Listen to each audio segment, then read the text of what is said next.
Demos paso, por favor, al doctor Juan Diego, que nos empiece comentando la enfermedad tromboembólica venosa en pacientes con COVID. Listo. Gracias, Juan Pablo. Buenas noches. En primer lugar, un agradecimiento especial para eh, el servicio de la unidad de docencia del Hospital José Carrasco Arteaga, en la persona de Javier Encalada, a Natalie Pinos, que se han puesto esta dura tarea de hacer una educación médica continua para todo el auto y incluso hasta a nivel nacional e internacional, por lo que yo he llegado a saber. Bueno, sin más, vamos a hablar hoy, voy a compartirles algunos datos y espero que algunos tips muy valiosos para todas las personas que estemos manejando la enfermedad tromboembólica venosa en esta época de la pandemia, de la infección del COVID.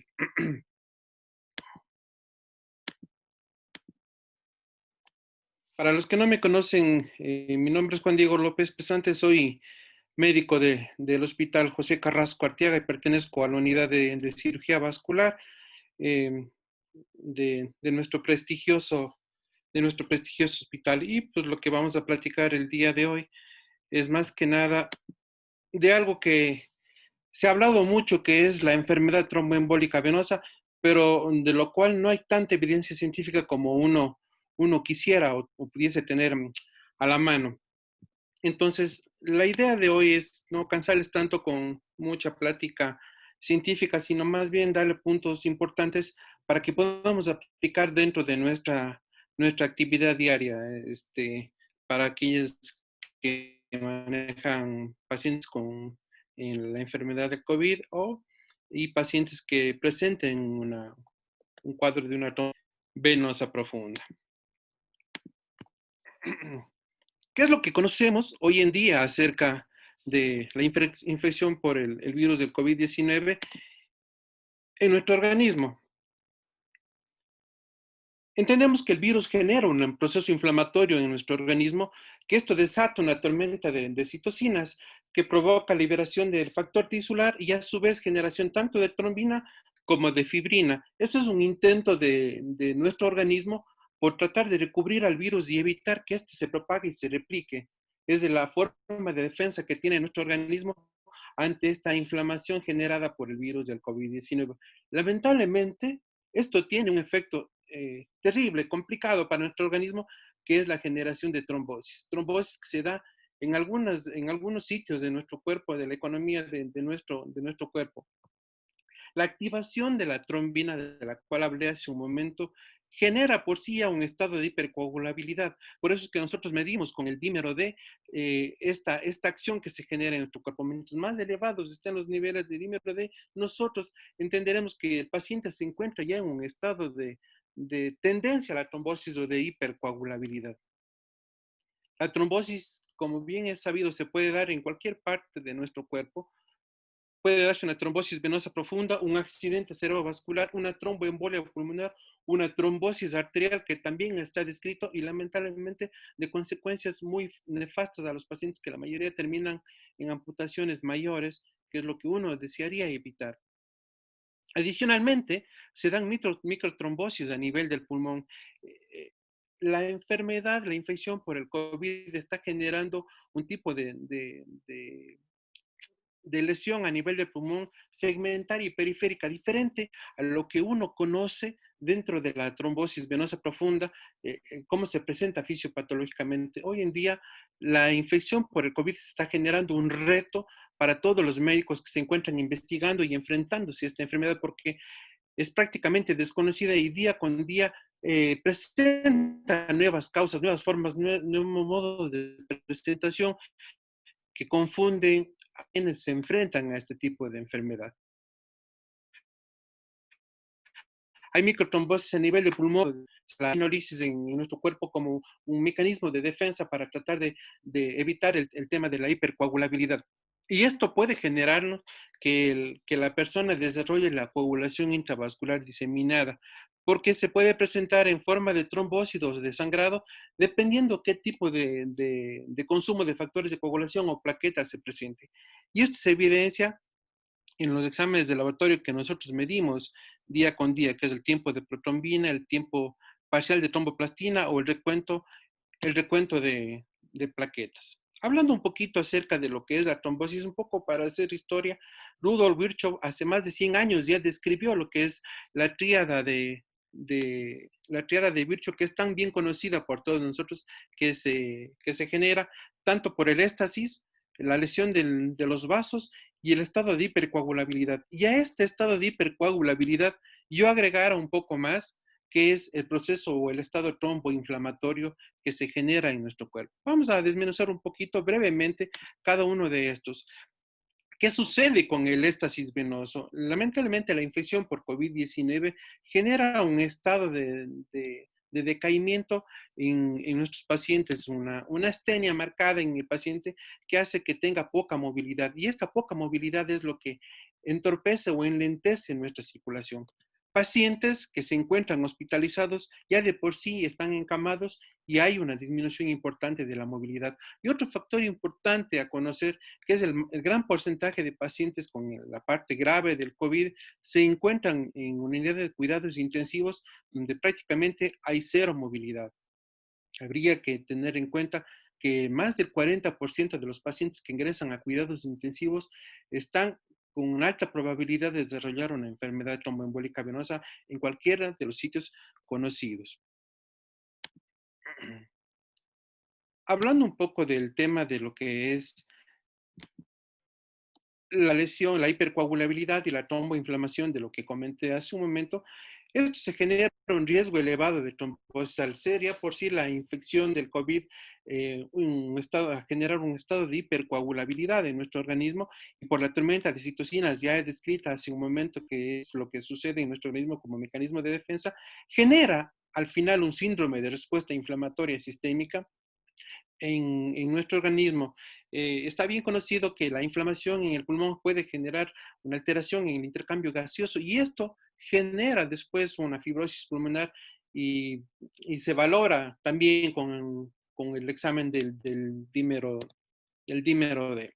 Hablando acerca del daño endotelial, es bien sabido que el virus en nuestro cuerpo se une al receptor de la enzima convertidora de angiotensina, de angiotensina 2, y esto puede generar un aumento de las cifras del factor 8 y factor de von Willebrand. Toda esta es la fisiopatología de la enfermedad. No voy a ahondar más porque en varias de las charlas anteriores que se han dado, se ha revisado muy, muy a profundidad todo esto, entonces no es parte prácticamente de esta charla hablarlo así.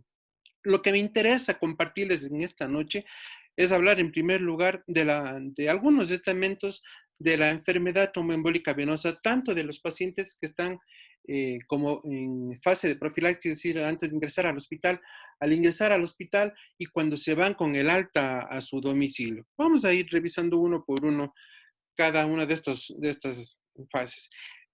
Cuando nosotros deseamos hacer una profilaxis para un paciente, lamentablemente hoy en día no hay una evidencia científica consistente porque el tiempo de evolución del virus no le ha dado lugar a los investigadores para que ellos puedan realizar estudios de cohorte, casos y controles de investigación más a profundidad y sacar datos concluyentes acerca de la enfermedad. Más sin embargo, vale tener en consideración que lo que sucede ahora en día con el COVID se puede replicar en otras enfermedades, entonces el principio de profilaxis va haciendo algo similar.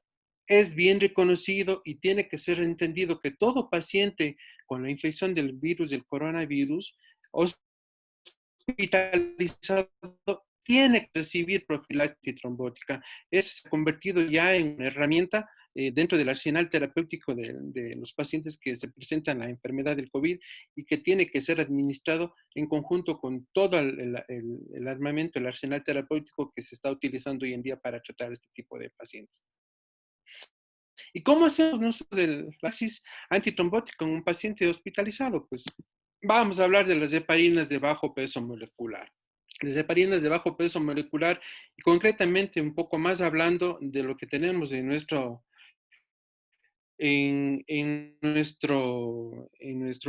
de la enoxaparina, ¿no? La enoxaparina es, yo creo que en nuestro medio el estándar para el manejo, para el apoyo de la profilaxis de pacientes que presentan una enfermedad tromboembólica venosa en un paciente hospitalizado con una infección de COVID. A las dosis habituales hablamos de profilaxis, no estamos hablando ya de tratamiento terapéutico. Quiero que se me entienda bien, por favor. ¿Alguien tiene el micrófono prendido por ahí? Bueno, continúo. Decía yo que la dosis que podemos utilizar a pacientes que presentan, que nosotros deseamos realizar una profilaxis adecuada, es en pacientes menores de 80 kilogramos de peso a la dosis de 40 miligramos cada 24 horas. Cuando ya está entre el rango de 80 a 100 miligramos, 60 miligramos vía subcutánea cada 24 horas. Y cuando superan los 100 kilogramos, 40 miligramos vía subcutánea, pero ya cada 12 horas.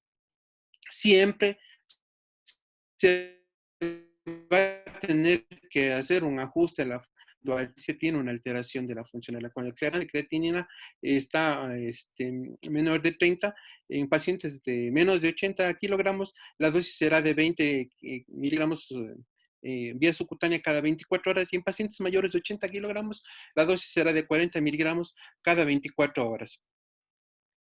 Las otras heparinas de bajo peso utilizan en menor proporción aquí, casi hablamos de la dalteparina, es el Fragmin que aquí se conoce, pero sí puedo hablar del Fondaparinux. El Fondaparinux es otro de los medicamentos utilizados en la prevención y la profilaxis de la enfermedad tromboembólica venosa. Cuando el paciente presenta una alergia a las heparinas, el Fondaparinux es bien tolerado por el paciente y puede ser utilizado con mayor seguridad. Incluso, hasta tener un clearance de 20 mililitros por minuto, puede utilizarse la heparina el Fondaparinux, perdón.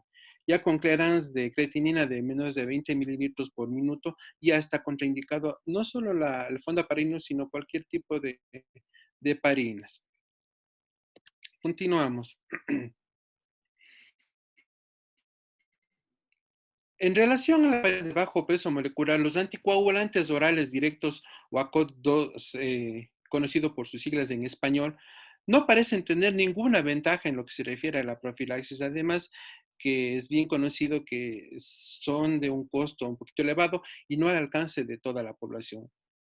Es bueno saber eh, que el tiempo de profilaxis que uno debe mantener en un paciente que haya estado hospitalizado se debe mantener por lo menos 15 días después de que el paciente haya sido dado de alta de la unidad hospitalaria donde se encuentre, y que además se valorará individualmente en cada paciente por el médico tratante si decide o no continuar el tratamiento. Eso ya es un seguimiento propio de cada médico con su paciente. ¿Cuáles son las contraindicaciones para la realización de una profilaxis con cualquier tipo de medicamentos que ustedes decían escoger en un momento dado?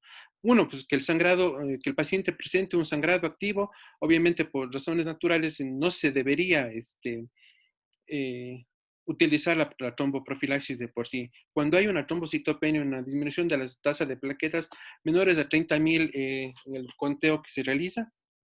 ¿Y qué es lo que se puede realizar en estos pacientes? ¿Cómo sería una profilaxis para una enfermedad trombótica, para una trombosis venosa profunda en un paciente? Pues tendríamos que recurrir a las medidas externas, como es la compresión elástica. Cuando el paciente pueda hacer una caminata, pues la deambulación dentro de su habitación en el hospital, y hacer ejercicios de flexo-extensión tanto de las piernas como de los pies, son alternativas que son válidas. Ciertamente no tendrán la eficacia de un medicamento, pero en realidad valen. El solo hecho de que el paciente esté deambulando ya de por sí disminuye increíblemente el riesgo de presentar una enfermedad tromboembólica venosa.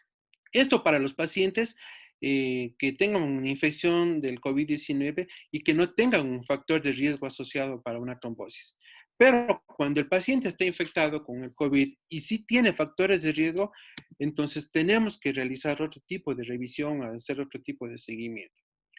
Van a seguir siendo los fármacos de elección para para la tromboprofilaxis, tanto las heparinas de bajo peso molecular o el fondaparinux en los casos que ya comenté previamente, en los que hay una alergia a los derivados a la heparina por sí, de sí fraccionada, o que tengan algún tipo de contraindicación para el uso de heparinas de bajo peso molecular.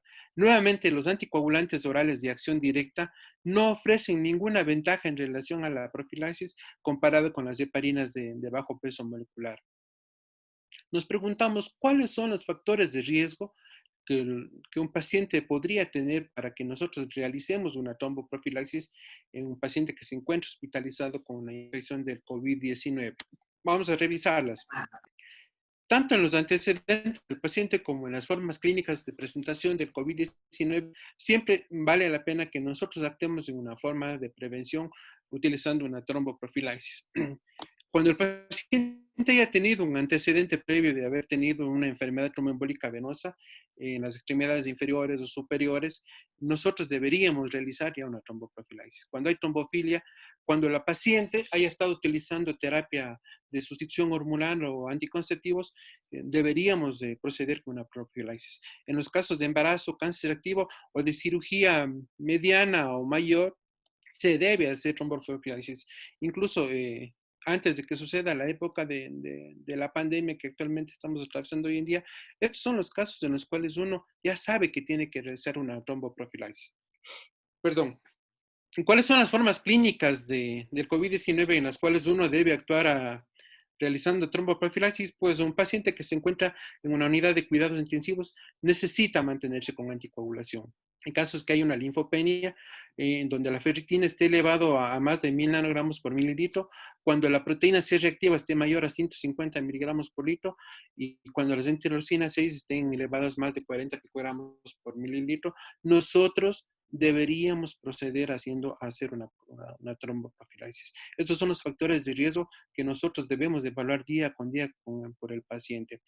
No solo el momento que ingresa a una unidad de hospitalización, sino hay que ir día con día en la evolución del paciente, viendo si desarrolla alguno de estos factores de riesgo que nos obligan a manejar una terapia de profilaxis antitrombótica.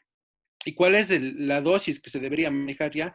Cambia un poquito en relación a pacientes con enfermedad del COVID y que no tengan factores de riesgo. Aquí ya vamos a utilizar la enoxaparina con dosaje por kilo de peso, a dosis de 1 miligramo por kilo de peso con cada 24 horas. Y cuando hay un ajuste renal, pues podríamos utilizar la dosis de 40 miligramos cada 24 horas por vía subcutánea. Siempre, tanto la enoxaparina y el fandaparinux son los medicamentos que nosotros más podríamos utilizar acá en nuestro medio. El fondaparinux a dosis de 5 miligramos cada 24 horas por vía subcutánea con su respectivo ajuste a la función renal entre 50 y menos y más de 20 mililitros de Clearance de creatinina, la dosis va a ser de 2.5 miligramos cada 24 horas. Y cuando es menos de 20 mililitros por minuto el Clearance de creatinina, prácticamente está contraindicado tanto el fondaparinux como las heparinas de bajo peso molecular. Un apartado especial se merecen los pacientes que van a ser sometidos a una intervención quirúrgica. Todavía no hay un consenso, vuelvo y repito, los datos que se tienen todavía no son del todo suficientes para decir con certeza estos pacientes tienen que ser sometidos a terapia de profilaxis en pacientes infectados con COVID, me refiero. Entonces, ¿qué es lo que se ha hecho en base a estas situaciones? Pues vamos a utilizar lo que ya sabemos, lo que estamos habituados a manejar hoy en día, es manejar la profilaxis antitrombótica a dosis habituales dependiendo del tipo de cirugía que nosotros vayamos a realizar y el riesgo de sangrado que el paciente tenga. Si después de la intervención quirúrgica y posteriormente nosotros vemos que el paciente tendría un alto riesgo de desarrollar una enfermedad tromboembólica venosa, pues tendríamos que ajustarle la dosis y aumentarle tal vez a una dosis terapéutica. Siempre esto va a ser la decisión del médico cirujano y de la especialidad y del tipo de cirugía a la cual el paciente va a ser intervenido. Esto quiere decir que nosotros tenemos que individualizar la situación del paciente. Pues si el paciente tiene alto riesgo de sangrado y también tiene alto riesgo de una enfermedad tromboembólica venosa, pues nosotros tendríamos que individualizar la decisión. Eso ya es la experticia y la experiencia del médico que tiene que decidir, ¿no? ¿Cuáles son las situaciones en las cuales las circunstancias clínicas que pueden aumentar un riesgo de un sangrado en un paciente con la enfermedad hoy en día? Pues los antecedentes que el paciente presenta, ¿no? Es un paciente con edad mayor a 85 años tiene una tendencia o un factor de riesgo agravado de presentar un riesgo de sangrado. Cuando haya tenido ya episodios previos de sangrado, alteraciones en la coagulación, como trombocitopenia menores a 50.000 en el conteo de plaquetas, ¿no? Y enfermedades clínicas que muchos de los pacientes desarrollan y que nosotros a veces tenemos la oportunidad de, día con día en el hospital, de encontrarnos. ¿A qué me refiero? Pacientes con hipertensión arterial no controlada, con una sistólica de más de 180 milímetros de mercurio o diastólica más de 110 milímetros de mercurio, que haya tenido un reciente ictus, un traumatismo del sistema nervioso central, pacientes obviamente con insuficiencia hepática, está por demás decirlos, y en los casos de la insuficiencia renal, siempre tendremos que hacer el ajuste a la dosis. Por eso que en los cuadros, en las tablas que yo les estoy presentando, se está haciendo siempre en base al clearance de creatinina. Esto para los pacientes que presentan factores de riesgo de una trombosis y que se encuentren hospitalizados con infección por el coronavirus. Ahora, ¿qué sucede cuando el paciente ya no está con factores de riesgo, sino que ya ha desarrollado una trombosis venosa profunda o una enfermedad tromboembólica venosa y que se encuentran a la vez infectados con el COVID? Pues, ¿qué es lo que tendríamos que hacer? Vamos a revisar un poquito, por favor. El paciente con trombosis venosa profunda y COVID tiene alto riesgo. El paciente con COVID, nosotros sabemos que se encuentra en un estado de tromboinflamación y de hipercoagulabilidad, desarrollada por la ya comentada tormenta de citocinas, de citoquinas, que genera que el cuerpo se encuentre en un estado procoagulante. Entonces, siempre debemos recordar que el paciente va a tener un alto riesgo de presentar una enfermedad tromboembólica venosa. ¿Qué es lo que tenemos que hacer?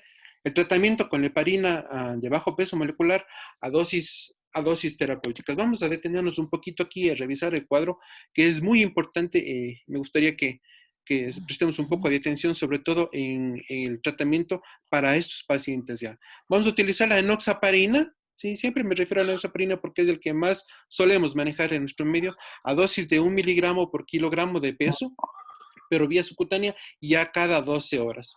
Y con el clearance de creatinina, con el ajuste de creatinina a 1 miligramo por kilo de peso cada 24 horas por vía subcutánea. Esto basándonos en esto. ¿Qué va a suceder con el fondaparinus? El fondaparinus, vuelvo y repito, es la segunda, el segundo cuadro estandarte en el tratamiento de la enfermedad tromboembólica o de la profilaxis de la enfermedad tromboembólica profunda, venosa, en cualquiera de los dos tratamientos que se presente, porque cuando hay una alergia a heparinas o cuando hay una trombocitopenia importante, el fondaparinus nos puede ayudar a nosotros. ¿Sí? Entonces, se puede utilizar a dosis de 5 miligramos cada 24 horas si el peso es menor de 50 kilogramos y un clearance de creatinina mayor a 50 mililitros por minuto.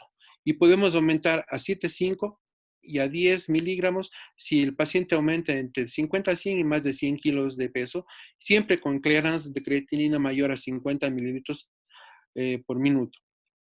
Si el clearance disminuye hasta estar entre 50 y 20 por minuto, disminuiremos la dosis a 5 miligramos vía subcutánea cada 24 horas. Siempre va a estar contraindicado si el aclaramiento de la creatinina es menor a 20 mililitros sobre minuto.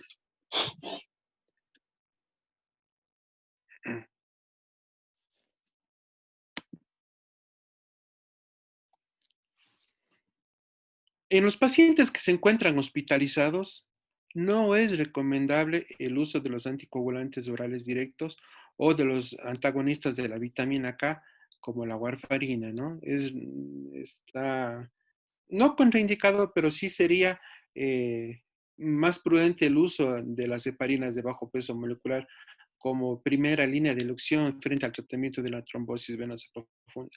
Recordar que el rivaroxaban está contraindicado con tratamientos como con lopinavir y ritonavir para tenerlo siempre presente en el caso de que utilicemos estos medicamentos como tratamiento para la infección por el COVID. Y recordar siempre que en caso de que se desee utilizar los antagonistas de la vitamina K o los antivitaminas K, estos deberán realizarse un ajuste de dosis con la administración de la citromicina que está dentro del arsenal terapéutico del tratamiento para la COVID, con la metilprednisolona, el ribavirin y el interferón. Estos puntos valdría la pena siempre tenerlos presentes antes de que decidamos utilizar antagonistas de la vitamina K.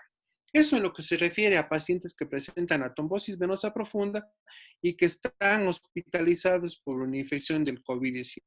Recuerden que va a ser mucho de los pacientes que presenten esta complicación dentro de la infección por COVID, así que vale la pena que los recordemos siempre. Perdón. ¿Qué sucede cuando nosotros hemos hecho ya el tratamiento hospitalario con el paciente para la trombosis venosa profunda y que el paciente ya consideremos en condiciones de irse de alta, ¿no? ¿Cuánto tiempo vamos a mantener la anticoagulación en el paciente? ¿Cómo nos vamos a manejar para su seguimiento en domicilio, si el paciente está consciente de que está con una enfermedad tromboembólica venosa y que esta no es de curación inmediata, por más que los síntomas de la trombosis hayan disminuido, pero recuerden siempre que la trombosis persiste, ¿no? ¿Sí? Hablamos de 3 semanas, 6 semanas, un año, a veces 3 meses, 6 meses, un año, incluso en donde tenemos pacientes que persisten con enfermedad trombótica en su cuerpo. Entonces, ¿qué es lo que tenemos que hacer cuando el paciente va a ser dado de alta y se va a su casa? Siempre para considerar el caso del paciente, nosotros para el manejo de la anticoagulación deberíamos basarlo en la evaluación del riesgo de la enfermedad tromboembólica venosa a través de las escalas de Padua y de Caprini. Las escalas de Padua y de Caprini se asocian más básicamente en el caso del score de Padua a enfermedades clínicas, ¿no? Y en el caso de la escala de Caprini se refiere ciertamente a la parte clínica, pero se enfoca un poco más en la parte quirúrgica, tanto traumatológica como de cirugía mediana mayor. Nosotros tendríamos que realizar un ajuste del tratamiento valorando justamente en estas escalas previo al egreso del paciente. Tendríamos que valorar además el riesgo de sangrado que el paciente vaya a presentar con el tratamiento con las heparinas con la tromboprofilaxis o con el tratamiento con los anticoagulantes. Y para eso les pongo a consideración el score de IMPROVE. El score de IMPROVE es una evaluación de riesgo de sangrado que el paciente puede tener y se basa en algunos estamentos clínicos y de procedimientos en los cuales el paciente haya sido sometido. Hablamos de una úlcera gastroduodenal, una hemorragia previa en los 3 meses anteriores, un recuento plaquetario menor a 50,000 que haya presentado un recuento plaquetario menor a 50,000, edad mayor a 85 años, fallo hepático, fallo renal, que haya estado en su hospitalización en la unidad de cuidados intensivos, que haya sido colocado un acceso venoso central, que tenga una enfermedad reumática, un cáncer activo.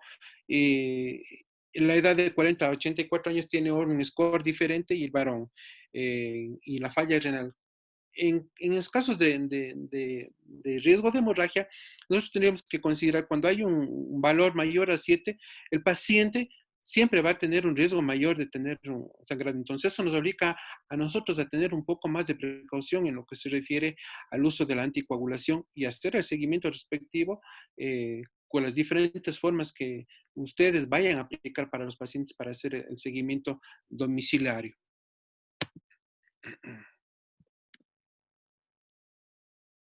Siempre vamos a tener que hacer el ajuste del tratamiento en base a la función renal que nuestro paciente tenga.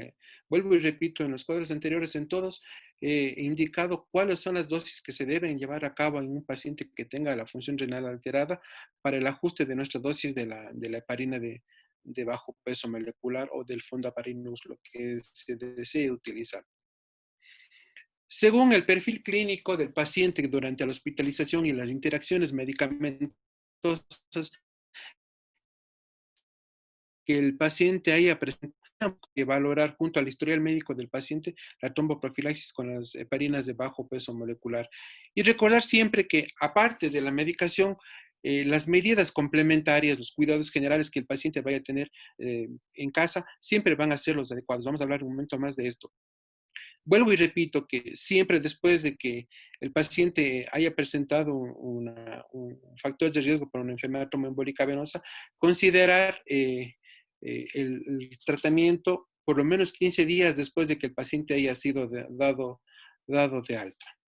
¿Qué es lo que pasa en los pacientes que han estado sometidos a tratamientos con antiagregantes plaquetarios en domicilio y que han tenido que suspender porque se encuentran hospitalizados? ¿Qué es lo que sucede? En pacientes que hayan estado con tratamiento anticoagulante y enfermedad de COVID, se recomienda cambiar siempre la anticoagulación oral a heparinas de bajo peso molecular a dosis terapéuticas. Cuando el paciente haya presentado una alteración de la coagulación, no haya tenido ni alteración de la coagulación ni riesgo trombótico añadido, entonces vamos a utilizar las heparinas de bajo peso molecular a las dosis terapéuticas que ya les comenté hace un momento. Pero cuando el paciente presenta una alteración de la coagulación, nosotros tenemos que ajustarnos a otro tipo de tratamiento para seguir así. Seguir manteniendo el tratamiento con las heparinas de bajo peso molecular, valorando siempre las interacciones medicamentosas que nuestro paciente tenga con el tratamiento para la infección por el COVID. Antes de deseáramos reanudar el tratamiento con el anticoagulante, vamos a tomar en cuenta siempre las interacciones que el paciente presente con los medicamentos que estamos utilizando. ¿Cuándo vamos a reintroducir la anticoagulación oral en nuestro paciente? Pues un buen tip sería que cuando la PCR se negativice, podríamos regresar ya a la anticoagulación oral en nuestro paciente en domicilio. Y para los pacientes que recibían antagonistas de la vitamina K o antivitamina K, debería valorarse si es que es posible cambiar el tratamiento del anticoagulante oral a los anticoagulantes orales de acción directa. Recuerden que he mencionado que si es que pueden, si es que no hay una contraindicación por el médico tratante, siempre podríamos valorar el cambio a anticoagulantes orales directos. ¿Por qué? Porque su manejo es un poco menos complicado, el seguimiento para el paciente también lo es así, no tiene que estar sometiéndose a los tratamientos, a exámenes periódicos de sangre para determinar los valores, los índices de INR, que haga que el paciente tenga que estar cada semana, cada 15 días sometiéndose o acercándose a un laboratorio y exponiéndose, ¿no? Entonces, valdría la pena considerar el uso de los anticoagulantes orales en estos casos. Otras situaciones especiales que uno debería tomar en cuenta, en consideración, es los pacientes con antiagregantes plaquetarios que han estado con infección por COVID. El paciente que ha estado con antiagregante en domicilio e ingresa a hospitalización, no está contraindicado el uso de las heparinas de bajo peso molecular. Y recordemos siempre que tanto el clopidogrel como el ticagrelor en pacientes que están recibiendo tratamiento antiviral, se recomienda su sustitución por las interacciones o por los medicamentos que puede presentar este tipo de pacientes. Eso se comentó ya incluso hace algunos días en una de las pláticas de cardiología que nos estaban dando, en donde se comentó ya esta situación y se refuerza. O sea, pacientes que están recibiendo tratamiento antiviral o que van a recibir el tratamiento antiviral, valdría la pena suspender el clopidogrel o el ticagrelor e iniciar heparinas de bajo peso molecular como medida de cuidado para nuestro paciente.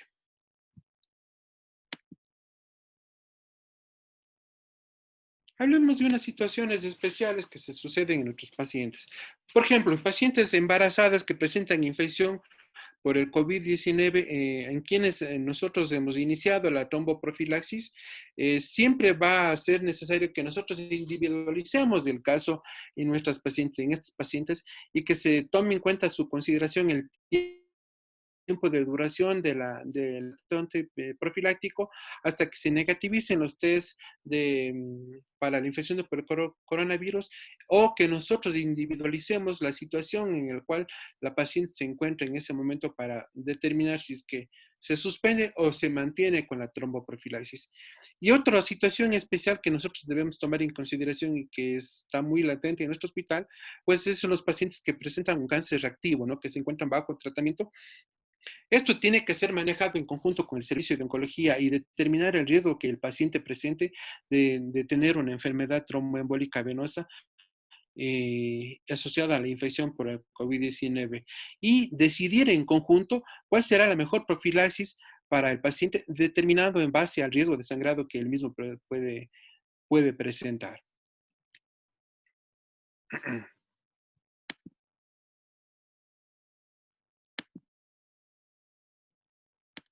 Hablábamos hace un momento de cuáles son los cuidados generales que el paciente debería tener en casa. No hablo de medicación, sino de situaciones especiales y que valdría la pena que nosotros tengamos en consideración para que se debe promover la deambulación dentro del domicilio a nuestro paciente el mayor tiempo posible y que trate de estar el menor tiempo en cama. Recuerden que la cama genera éstasis venoso y el éstasis venoso sumado al estado de hipercoagulabilidad y de tromboinflamación en el cual el paciente se presenta puede inducir a un cuadro de retrombosis o de perpetuar el evento trombótico ya instalado en el paciente. Recordemos que el paciente no debería estar de pie ni sentado en una sola posición por periodos prolongados, entiéndase, por tiempo mayor a 1 hora. Aunque se vea bonito en muchas personas, debemos tratar de evitar cruzar las piernas. Y esto es como una recomendación especial en todas las personas, ¿no? Es una posición anómala que el cuerpo adopta, que nosotros adoptamos cuando nos sentamos el de cruzar las piernas y genera una alteración anatómica en nuestras venas que también puede inducir a que se transforme en un factor de riesgo conocido para una enfermedad tromboembólica. Estimular que los pacientes hagan ejercicios de flexo-extensión con las piernas y con los pies siempre va a ser adecuado y sobre todo, especialmente, sobre todo, evitar la deshidratación que genera que aumente el estado de hipercoagulabilidad en nuestros pacientes. Ahora, ¿qué va a pasar en los pacientes que se encuentran con la trombosis venosa profunda y que están en domicilio, que nosotros decidamos que se pueden mantener con el tratamiento dentro de domicilio? El tratamiento tiene que ser con dosis de heparinas de bajo peso molecular, las que ustedes elijan, en periodos no menores de 3 a 6 meses, y nosotros deberíamos valorar si es que el paciente necesita mantenerse con mayor tiempo al que está aquí establecido o se puede suspender el tratamiento e iniciar otro tipo de tratamiento complementario. En estos casos, valdría la pena valorar el uso de los anticoagulantes orales de nueva generación, los anticoagulantes orales directos, siempre teniendo en consideración que representan un costo que el paciente tiene que cubrir, ¿sí? Entonces, esto ya es más un costo-beneficio que deberíamos ya individualizar en cada paciente. Si el paciente está en condiciones y desea, pues se le podría brindar este tratamiento de elección para el paciente, está bien recibido. Y recordar que con las heparinas de peso molecular casi prácticamente no tiene contraindicaciones o no hay interacciones farmacológicas con los tratamientos que se están utilizando hoy en día para el tratamiento de la infección por el coronavirus. Hablamos de la citromicina, de la hidroxicloroquina, de la cloroquina, del interferón, de los antivirales, etcétera, etcétera. Entonces es un medicamento noble que vale la pena que nosotros debamos mantenerlo como tratamiento. Por eso es que se ha hablado tanto hoy en día de las heparinas de bajo peso molecular. ¿Cómo manejamos las heparinas de bajo peso molecular en un paciente a domicilio? Para tratamiento, pues a dosis de 1 miligramo por kilo de peso cada 12 horas en el caso de la enoxaparina, y reduciendo a dosis de 1 miligramo por kilo de peso cada 24 horas en base al ajuste renal. Cuando el clearance de creatinina es menor a 15 mililitros por minuto, está contraindicado el uso de la enoxaparina. Y pues el fondaparinux, que es el otro, el otro de nuestros caballitos de batalla para la trombosis, pues a dosis de 50 a 100 kilogramos utilizaríamos la dosis de 7.5 miligramos vía subcutánea cada 24 horas, y cuando pasa de los 100 miligramos utilizaríamos la dosis de 10 miligramos vía subcutánea cada 24 horas, con el respectivo ajuste de clearance de creatinina entre eh, menos de 50 y más de 20 el clearance de creatinina. La dosis sería de 2.5 miligramos cada 24 horas por vía subcutánea, y cuando es menor al 20 está contraindicado una vez más. ¿Cuáles son las contraindicaciones que nosotros deberíamos aplicar para pacientes que requieren un tratamiento por trombosis venosa profunda y que no deberían ser manejados en domicilio? Es importante que nosotros sepamos cuál paciente no puede ser manejado una trombosis venosa profunda dentro de domicilio. Pues hablamos de que el paciente haya presentado una enfermedad tromboembólica pulmonar sintomática, que tenga alto riesgo de sangrado por una insuficiencia hepática grave, que haya tenido, sangrados recurrentes o episodios de sangrados recurrentes a repetición, que tenga alteración de los factores de la coagulación, el TP, el TTP, el conteo de las plaquetas, con una trombocitopenia menor a 50.000, deberían ser manejados hospitalariamente, no en domicilio. Cuando hay un evento de flegmasia, la flegmasia es la alteración en la cual la trombosis venosa profunda afecta toda la raíz de la extremidad y aumenta tanto la presión en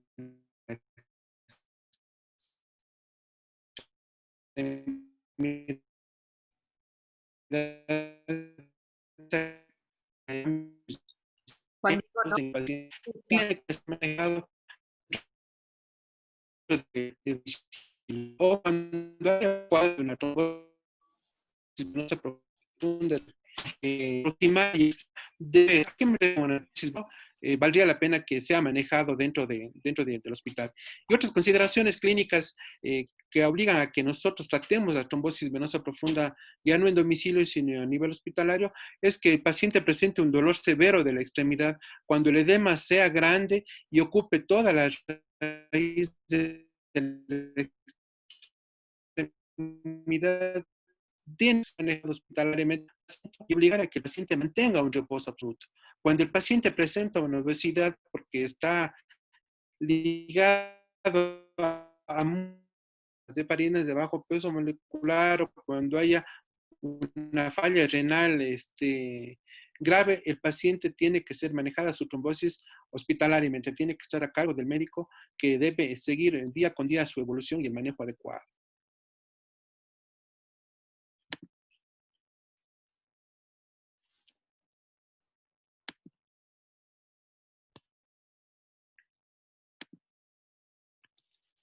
Finalmente, ya entrando a la recta final de esta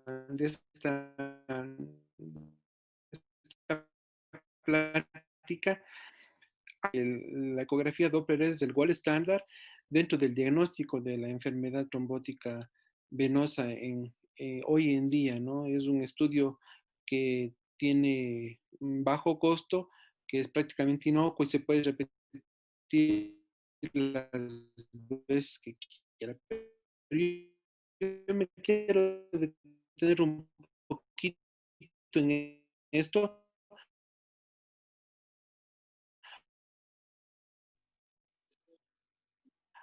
para recordar que hoy en día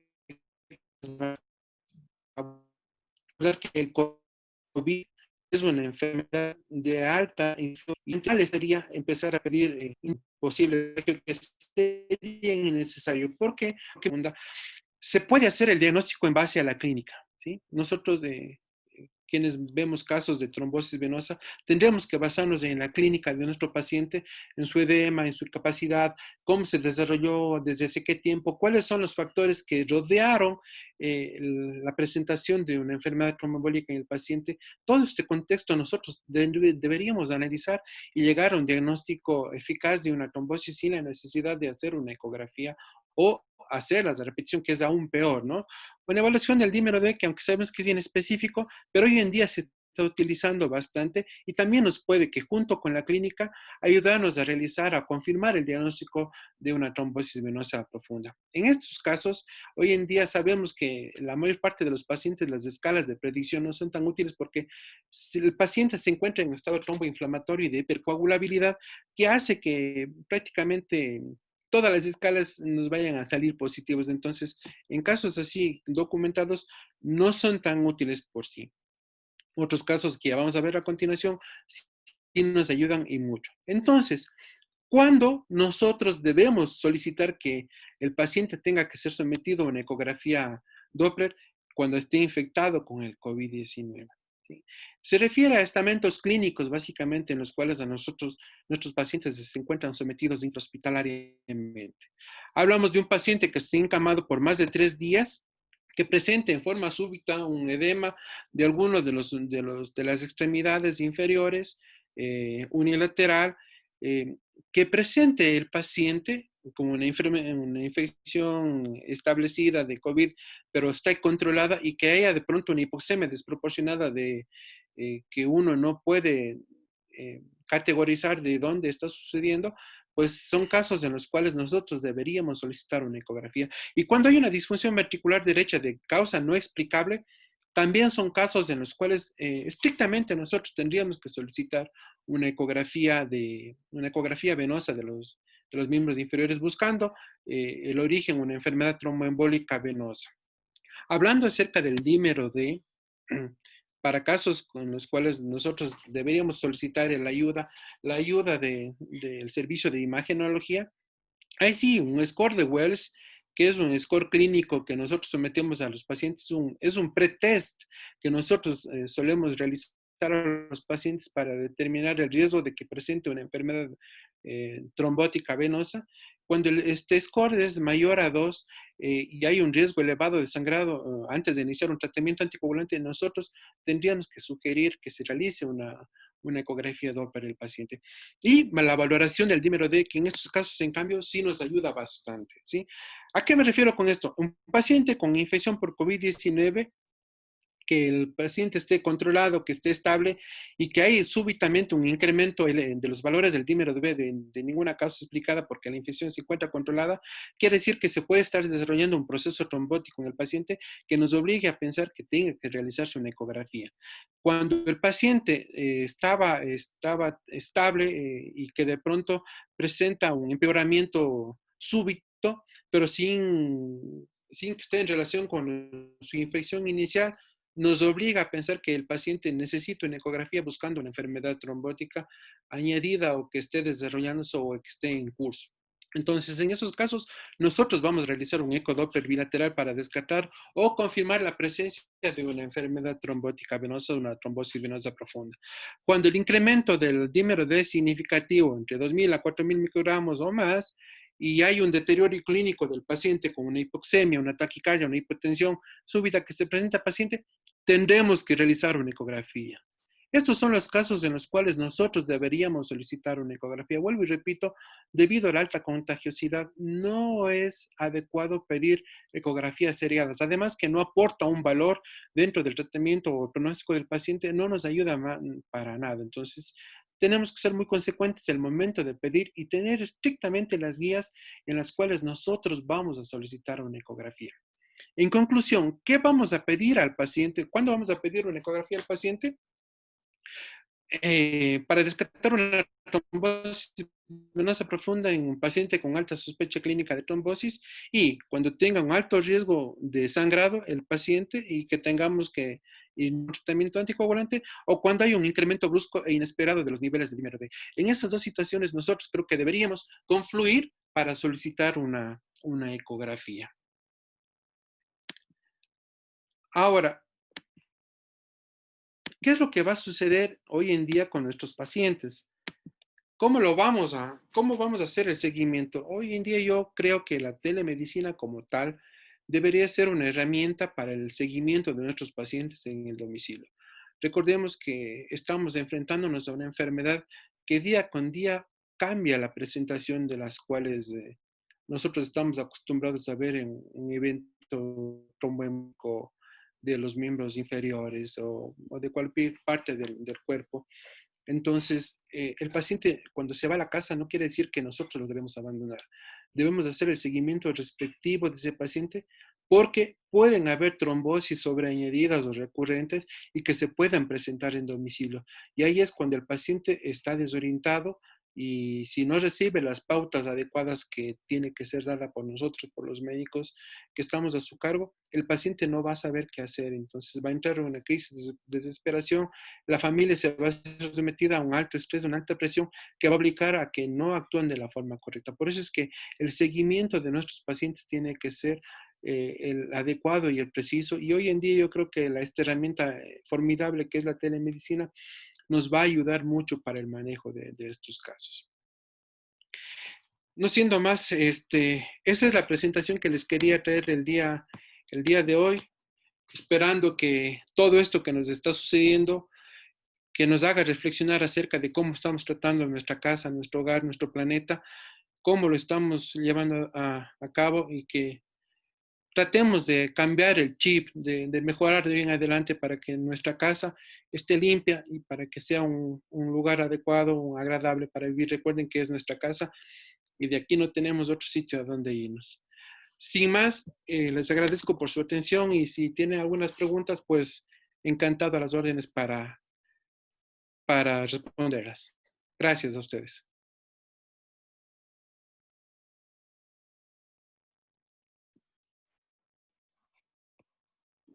Juan Pablo, no sé si quieres dar lectura a las preguntas que están en el chat.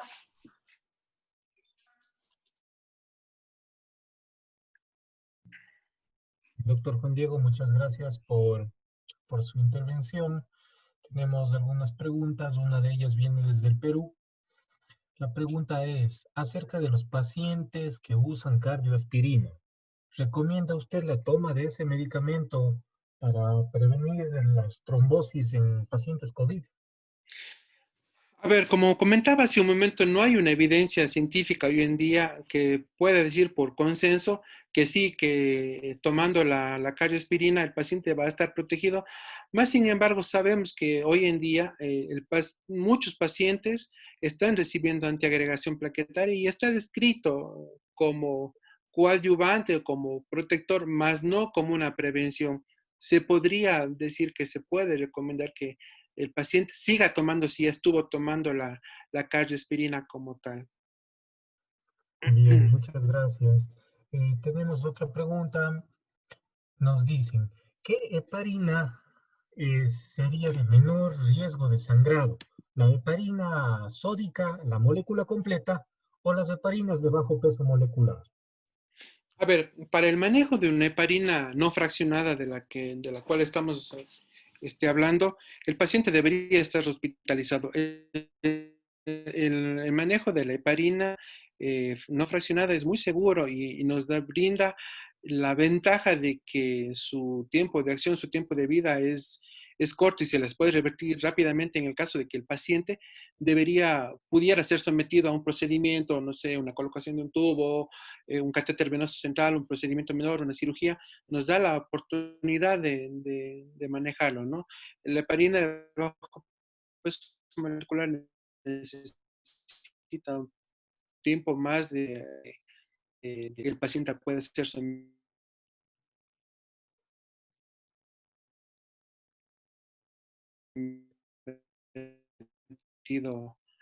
a cualquier tipo de procedimiento. Es la pregunta. Bueno, son válidas, las dos. Juan Diego, se cortó la respuesta. No sé si puedes repetir porque no se escuchó, perdón.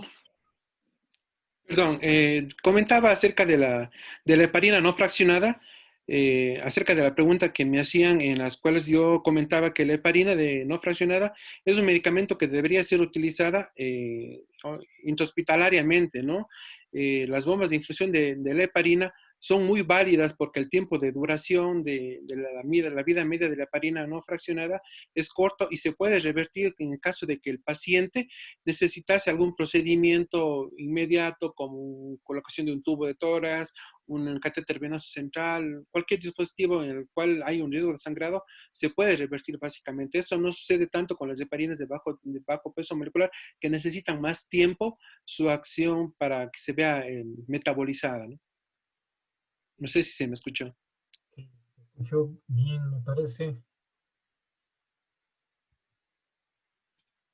Doctor Juan Diego, otra pregunta. Sí, En un a ver. caso, una paciente que va a ir a cesárea, una paciente embarazada, ¿qué dosis de heparina de bajo peso molecular se debería utilizar previo a su cesárea? ¿Y por qué tiempo en el postquirúrgico? ¿Hablaríamos de una paciente embarazada con COVID o con trombosis o solo de Eh, profilaxis, ¿no? no, la pregunta va orientada a profilaxis en una paciente no COVID. Bueno, las profilaxis son básicamente dosis estándar, ¿no? Puede ser a dosis de 40 miligramos vía subcutánea cada 24 horas y suspendiendo no sé, unas 12 horas antes del evento quirúrgico y se podría reiniciar unas 4 o 6 horas después de la cirugía, siempre y cuando el ginecólogo o ginecóloga determine de que no haya riesgo de sangrar, es decir, que haya sido una cirugía normal, limpia, se podría continuar después de unas 4 o 6 horas del tratamiento con heparina de bajo peso y eso deberíamos de individualizar dependiendo de los factores de riesgo que la paciente tenga, continuar por lo menos unos 15 o 30 días más cuando haya sido dada de alta la paciente. Ajá, gracias. Doctor, otra pregunta. Si existen criterios clínicos o de laboratorio que nos indiquen que podemos descontinuar la anticoagulación a un paciente ya ambulatorio con COVID-19. A ver, ¿cómo se puede hacer un seguimiento de las heparinas de bajo peso? Es haciendo pruebas de factor 10A, ¿no? Lamentablemente no son tan accesibles a todos los medios y no se las dispone. Aquí, al menos en nuestro medio, no disponemos de esa prueba, ¿no?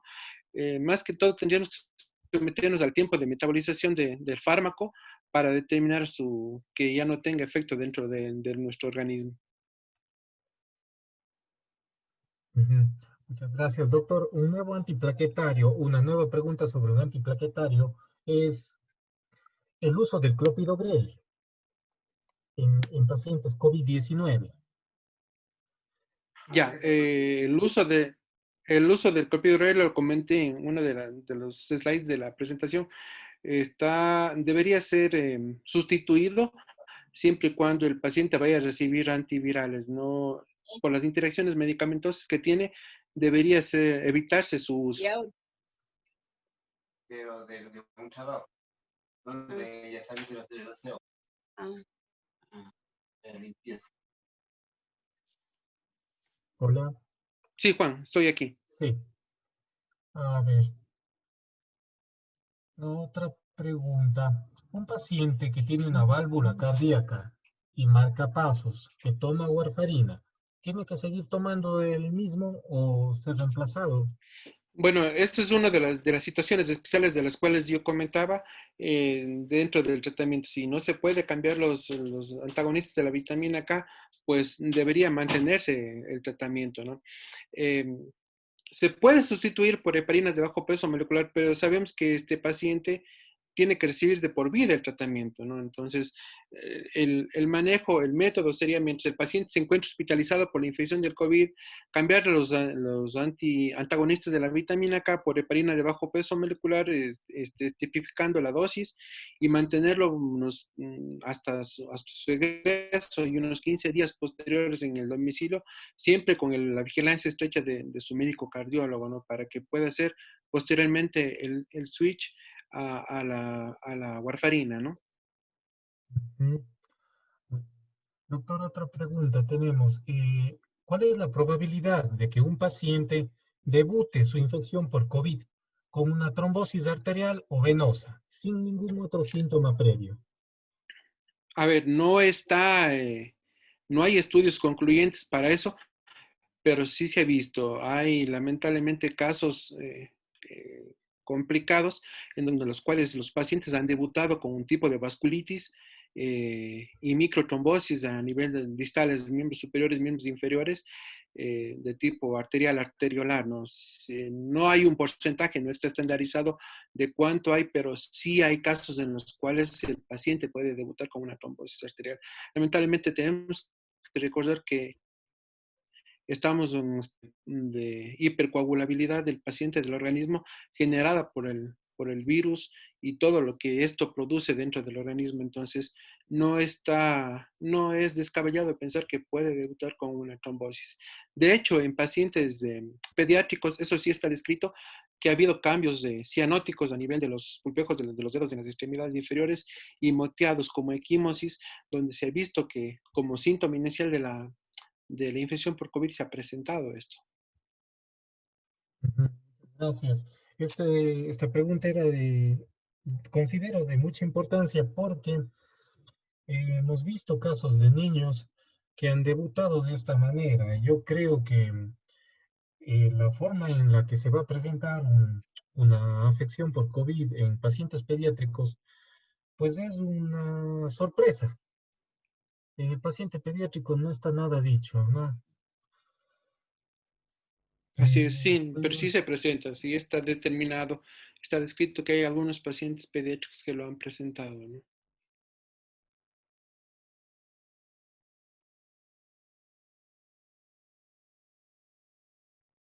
Juan, ¿se me escucha? Juan, hola, Creo que se Juan, desconectó Juan, pero bueno, yo continúo con las preguntas hasta que él pueda reiniciar su micrófono. claro, El claro que sí. doctor Juan Carlos Ortiz pone buenas noches. El tratamiento luego del alta con heparinas, ¿cuánto se debería mantener? Al menos 3 meses por el riesgo de trombosis recurrente por la duración de la propia enfermedad. Excelente presentación, felicitaciones.